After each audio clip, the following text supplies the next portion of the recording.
Hey guys, it's Andy. I wanted to take a few minutes and just tell you a little bit about myself and why I created this YouTube slash vlogging experience. I've been in law enforcement for almost 20 years, and I think I've got a pretty interesting story that I can share. I was talking to my son a couple days ago, and he said, Dad, you should put some of these experiences out there for people because they're interesting. Some of the cases that I've worked, some of the things I've been able to do. So I thought the first thing I'd do is just kind of introduce myself. I'm 48 years old. I grew up in Southwest Virginia, an area called Giles County, very rural Southwest Virginia. And I've worked for the city of Radford for almost 20 years. And I'll get into that in just a little bit. I grew up one of 6 kids. My dad was a school teacher. My mom worked part-time to help bring in some income. I grew up working in the garden. I grew up with, I don't necessarily think that I would consider us poor, but we certainly didn't have extra money since there were so many of us in the house.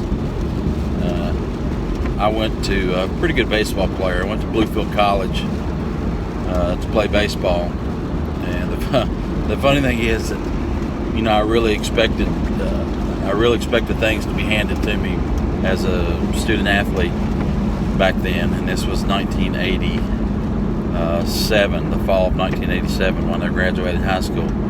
I went to play baseball and figured I would just kind of sift through and make it easy on myself and do a few classes and get to play ball. My dream growing up was always to be a baseball player, a professional baseball player. I lived, breathed, slept baseball, had a baseball glove with me everywhere I went. To me, and still, one of the most awesome things in life is the feel and the smell of a new baseball. And I know if you're a baseball fan, you know what that means. But if you're not, you're looking at this like, oh my gosh, who is this guy? So I lasted 2 years, and I didn't do very well academically, but I had a disagreement with my coach that taught me a valuable lesson. I had a great first year. I batted .396 in college ball. It's pretty good. And the next year, my coach had recruited some kid that he wanted to play outfield in my place and wanted me to be a catcher. Well, I'd never been a catcher in my life, so I said, Coach, I've never called. I've never wanted to catch. And he basically said, well, if you want to play on the team, you'll do what I tell you to do. So I caught my second year of college. I hated it. I think I did fairly well. But when it came time to go back for my third year, I didn't go. I said, I'm going to take a year off, because by then I was struggling a little academically. I wasn't kicked out of school or anything. I was forced with a decision on declaring a major. And at a small college like that, I had no idea, like so many people, no idea what I wanted to do. So I came back to Giles County, and I worked at Pizza Hut, I worked at Food Line, I worked at Walmart. Just, like so many kids trying to figure out what they want to do in life. In high school, true story, in high school I was voted most likely to be the next Stephen King or a serial killer, because I always loved to write. I always loved the creative side. I always loved expressing my thoughts. Working for the newspaper at the school was pretty cool. Getting to contribute a lot of the stories. So I ended up applying to our weekly newspaper in Giles, which is really small, but it's really the only source of news for the county, and still pretty much is, believe it or not, all these years later. I worked there for 6 years, and I absolutely loved it. I sold advertising. I wrote feature articles. I created special sections. I did everything.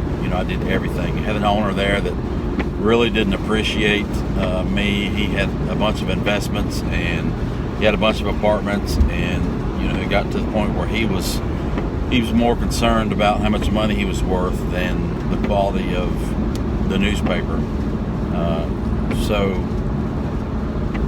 things didn't work out at the newspaper, so I went and started selling cell phones.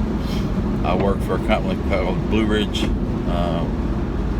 Cellular, part-time, and then I ended up going full-time for GTE Wireless, which taught me the retail side of sales. It was fun, it was different. That was back when the cell phone was really taking off, and GTE was eventually bought out by Verizon, so I was kind of ground floor. During my time at the newspaper, I got to do some feature articles. One of them was on a couple of them that I really remember I wanted to share with you. One of them was on my cousin, who was K9 handler for the Secret Service.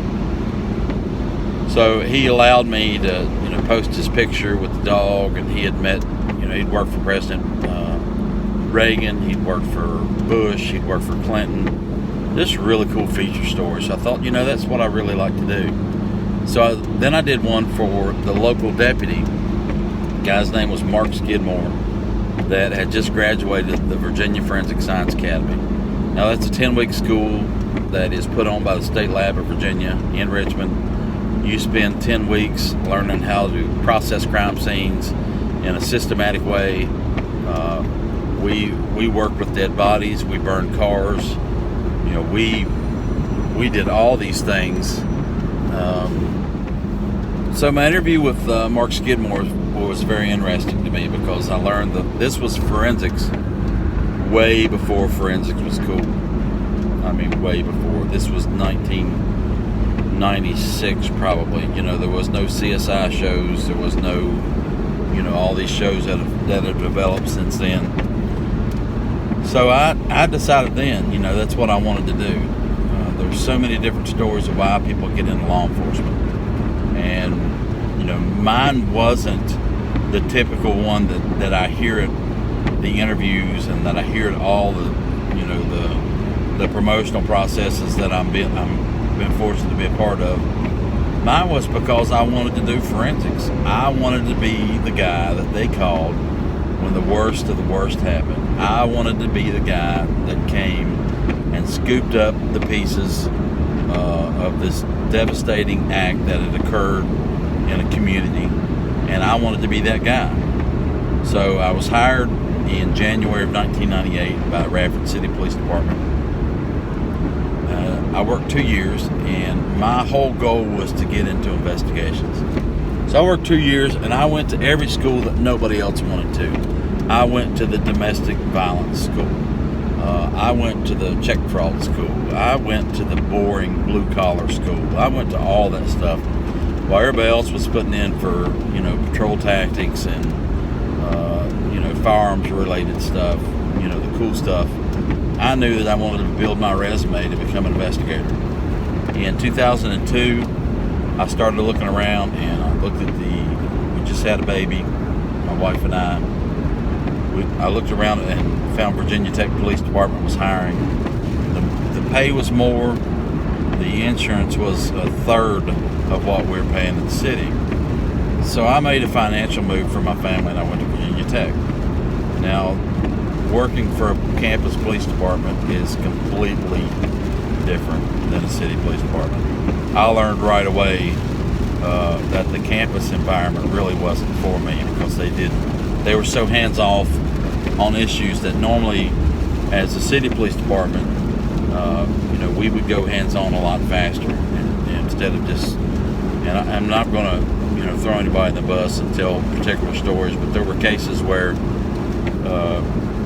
we handled things at Tech, non-confrontational kind of way, building clearing, it was totally separate than what I learned at the academy. So during my time at Tech, I did have the opportunity to do some fantastic training. I went to some training by the ATF on post-blast bomb investigation training, which was, we literally blew up cars and investigated, back to the source, what kind of explosion it was, what kind of explosive material was used, how far the blast radius was. It was fascinating. Fascinating. And I also got to get into the Virginia Forensic Science Academy, the 10-week school that Mark Skidmore got into. And I was accepted. There was some turnover at Tech Police, and there was a chief that didn't see the vision that I saw about how important it was to have a forensic investigator. And so, last minute she decided that I could go. After she came back, she pulled me inside. She didn't see the value of the specialized training that I had, and it really bothered me. And she said, "You're a patrol officer. That's all we'll have here. You're not going to do forensics here," which told me that I need to start looking. So I kept in contact with some of my friends at Radford City, and I went over and met with the chief, and as soon as he found out I went to the Virginia Forensic Science Academy, he hired me on the spot. I put in my 2-week notice at Tech and went back straight into investigations at Radford, where I wanted to be. So that was 2004. In 2004, within about 8 days, I got my first dead body that I had to work. It was a drug overdose. And, I'd like to think that for the next 12 years, as I investigated the most serious cases that you can fathom, I saw some of the worst things that humans do to each other. I literally, and you hear, people talking about tragic events. I worked dead baby cases. I worked students that had, killed themselves in a variety of ways. I worked murders. I worked capital murders. I worked numerous rapes. I worked aggravated assaults. I worked forgeries. I worked everything that you can imagine. And I became that guy that they called when crap hits the fan. I got what I wanted. That's what I wanted. And I loved it. I'm going to tell you, I loved it. That kept me going. It really did. So years ago, my chief wanted his lieutenants. Our rank structure is a little different than most. We have a chief, a deputy chief, 3 lieutenants. I was one of the lieutenants. I'd worked my way up investigations from sergeant to lieutenant. And I was promoted, honestly, twice because of murder cases that I'd worked. And at some point, I'll do a video about those cases individually because they're really interesting. So I spent the next 18 months when the chief decided he wanted to move us around over patrol, and then I went to administration, which is where I'm at this moment. So administration, I'm over accreditation, I'm over records, I'm over our 911 center, I'm over our community outreach program, I'm over the evidence room. I get to do a lot of different things. And the more I do in the community, the more I want to educate. My department was so good to me that they let me finish my associate's degree years ago in police science. I then went straight into criminal justice and got a 4-year degree from Liberty, and then I went on to get my master's in management leadership. So I've been very fortunate as education-wise and the support from my police department. So what, I'll wrap this video up with, that's how I got to where I am today. I want to go back and kind of go through time in the next several videos and tell you a little bit about some of the experiences I've had. In my community events, I get a lot of people ask me questions, and my son had the best idea. The things that you do. Everybody wonders what a police officer does during the day. Everybody wonders what kind of things that they like to do, how their family is. They see the police as, these rough and tough guys and girls who don't have any friends, who, they don't trust anybody.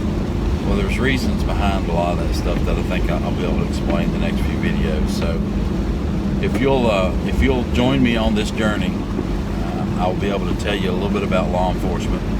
I want to tie in my passion for leadership, which to me is really important. It's one of those skills that's underutilized and undertaught. And I've been an adjunct professor at Bradford University for 6 years.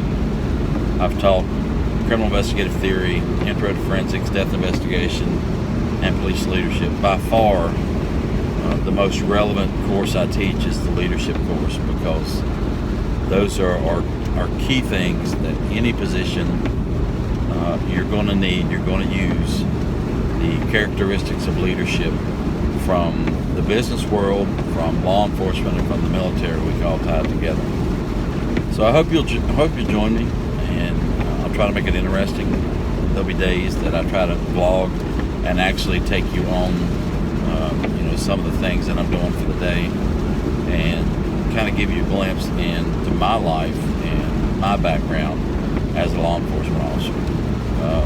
One of the other things that's unique about me, I've had an incredible career, 20 years.